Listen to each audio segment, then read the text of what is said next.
నమస్తే అండి, కే సీడ్స్కు స్వాగతం. నేను మీ సౌజన్య. ఈరోజు మన స్పెషల్ గీ రైస్.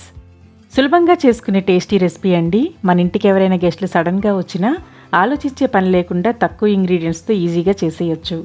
లంచ్ బాక్స్లోకైనా పార్టీస్లోకైనా చాలా బాగుంటుందండి. వెజ్ కుర్మా, ఆలూ కుర్మా లాంటి మసాలా కర్రీస్తో పాటు చికెన్, మటన్ లాంటి నాన్ వెజ్ కర్రీస్తో కూడా చాలా రుచిగా ఉంటుంది. ఇవేమీ లేకపోయినా ఆలూ చిప్స్ రైతా ఉన్నా చాలు, హ్యాపీగా తినేయొచ్చు. మరి టేస్టీగా ఈ రెసిపీని ఎలా తయారు చేసుకోవాలో చూద్దామా ఇప్పుడు. ముందుగా బాండీలో 2 టేబుల్ స్పూన్ల నెయ్యి వేసుకుని వేడి చేసుకోవాలి. నెయ్యి వేడయ్యాక 2 టేబుల్ స్పూన్ల జీడిపప్పు వేసుకుని వేయించుకోవాలి. అవి లైట్ గోల్డెన్ కలర్కు వచ్చాక 2 టేబుల్ స్పూన్ల ఎండు ద్రాక్ష వేసుకుని లైట్గా వేయించుకోవాలి. అవి వేగిన తర్వాత వాటిని ప్లేట్లోకి తీసుకోవాలి. ఇప్పుడు అదే బాండీలో ఒక బిర్యానీ ఆకు, 1 టీ స్పూన్ మిరియాలు, 1 టీ స్పూన్ జీలకర్ర, 5 లవంగాలు వేసుకొని స్మెల్ రిలీజ్ అయ్యే వరకు లైట్గా వేయించుకోవాలి. 2 సెకండ్లు ఫ్రై చేసుకున్న తరువాత ఒక తరిగిన మీడియం సైజు ఉల్లిపాయ, ఘాటు పెట్టిన 2 పచ్చిమిరపకాయలు వేసుకొని ఉల్లిపాయలు గోల్డెన్ కలర్కు వచ్చే వరకు 1 నిమిషం ఫ్రై చేసుకోవాలి. అలాగే 1 స్పూన్ ఉప్పు వేసుకొని వేయించుకోవాలి. ఉప్పు వేసుకుని వేయించుకుంటే ఉల్లిపాయ త్వరగా వేగుతుందండి.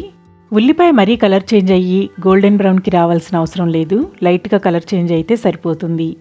ఉల్లిపాయలు కలర్ చేంజ్ అయిన తర్వాత 30 నిమిషాలు నానబెట్టిన 2 కప్పుల బాస్మతి రైస్ వేసుకొని 1 నిమిషం ఫ్రై చేసుకోవాలి.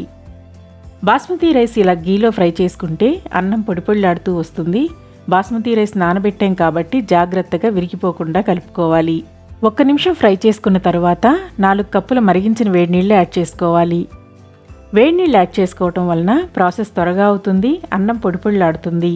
2 కప్పులు బాస్మతి రైస్ తీసుకున్నాం కదా, 2 కప్పులకు 4 కప్పులు వాటర్ యాడ్ చేసుకోవాలి. అంటే 1కి 2 కప్పుల వాటర్ తీసుకోవాలి. మూత పెట్టి 15 నిమిషాల పాటు మీడియం టు లో ఫ్లేమ్లో ఉడికించుకోవాలి. 5 నిమిషాలు మీడియం ఫ్లేమ్లో ఉడికించుకొని తర్వాత 10 నిమిషాలు సిమ్లో ఉంచుకుంటే సరిపోతుంది. నీరెగిరిపోయే వరకు ఉడికించాలి.